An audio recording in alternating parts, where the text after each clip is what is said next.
Natural farming is a system of agriculture in which only those inputs are used that are provided by nature. In this discourse, I shall discuss mixed cropping, in which two or more crop species are grown simultaneously in the same field. The crops that are raised together in the same field are called companion crops. If the companion crops mature at the same time, mixing them does not give higher income. The only advantage is that the mixed population acts as a buffer against total loss. If one crop is destroyed due to pests, drought, or excess rainfall, the other crop survives to give some income to the farmer. But the same purpose can also be served by planting the crop species separately in two halves of the field.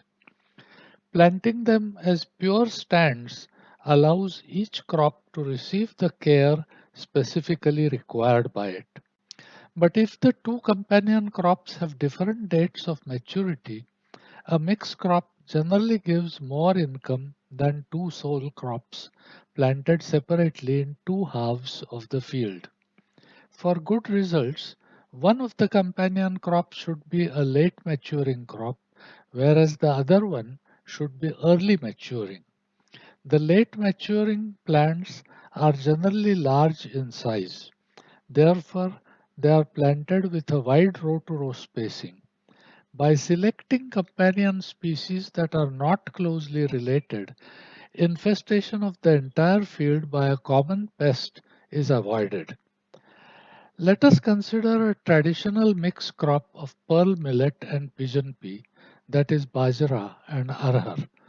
Seed of both is sown simultaneously in the months of June or July at the beginning of the monsoon.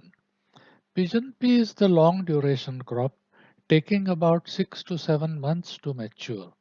It is therefore planted in rows 180 centimeters apart. Pearl millet, which matures in about 90 days, is planted in 4 rows in the space between 2 rows of pigeon pea. The two species do not compete with each other for water. Pearl millet has a shallow root system, whereas the pigeon pea roots grow deep into the soil. With rapid growth and multiple tillers, pearl millet soon covers the entire field. Therefore, during the first 3 months, the field appears to have only pearl millet in it. After the pearl millet has been harvested and its stover removed from the field, the pigeon pea, which has so far remained weak and stunted, recovers to grow rapidly to cover the entire field. It starts to flower in October and it is harvested by the end of January of the next calendar year. Thus, the farmer gets almost the full yield of pearl millet and also the full yield of pigeon pea from the same field. Sugarcane, which is a late maturing crop, is also amenable to mixed cropping. It is planted in rows that are 100 to 150 centimeters apart. For the first 3 months after planting, sugarcane remains short stature with leaves arising directly from the soil. Therefore, a farmer can grow a short duration crop in the space between the sugarcane rows. Depending on the season and location, the companion crops in sugarcane can be radish, leafy vegetables, onion, potato, early maturing legumes, etc. After about 3 months, sugarcane plants begin to spread themselves and it soon covers the entire area of the field. The farmer thus gets the full income from sugarcane and the additional income from the companion crop as an extra bonus. A special method of mixed cropping is to grow short statured plants underneath trees which do not cast too dense a shadow. Growing pineapple or turmeric under coconut trees is practiced in Kerala. Mixing trees with seasonal crops is nowadays being encouraged under the name of agroforestry.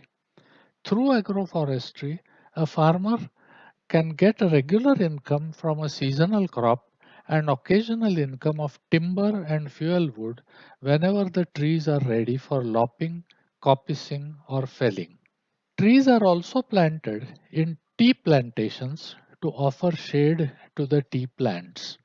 The branches of trees, lopped from time to time to lighten the shade, serve as fuel in the tea factory in the process of drying the tea leaves. It would also be possible to develop mixed cropping systems based on drumstick, that is moringa, and amla, that is Phyllanthus emblica, because the shade cast by them is not too dense. Relay cropping is another variant of mixed cropping.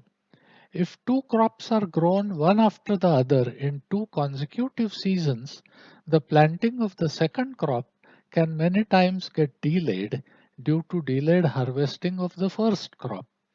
This can be avoided by sowing the seed of the second crop on its recommended date of planting in the standing first crop.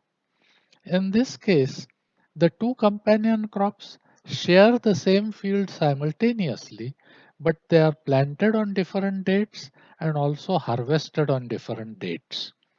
The concept of relay cropping, which was introduced in 1970s, did not become popular among the farmers because planting the second crop in the standing first crop as well as harvesting the first crop without damaging the seedlings of the second crop was highly labor intensive and not amenable to using even bullock drawn mechanized planters and seed drills.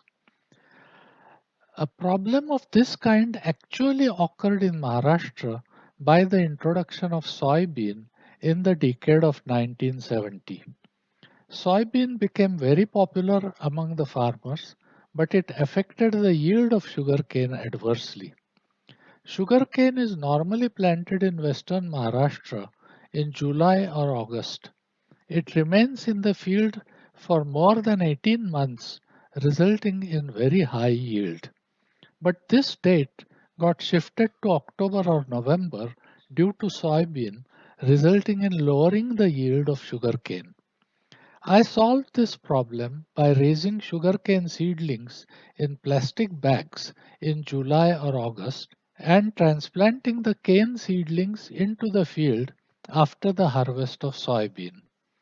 Due to this strategy, the yield of sugarcane got restored to its earlier level without affecting the yield of sugarcane. This technique is useful not only in the case of the soybean sugarcane rotation, but it can be used in many other rotations like cotton followed by sugarcane, rice followed by watermelon, French beans followed by post monsoon sorghum or maize, etc.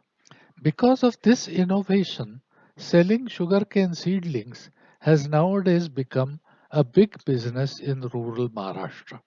Although farmers know that mixed cropping gives more income, this practice is slowly vanishing due to shortage of labor, use of crop specific weedicides, and also due to the practice of harvesting crops mechanically using a combine harvester.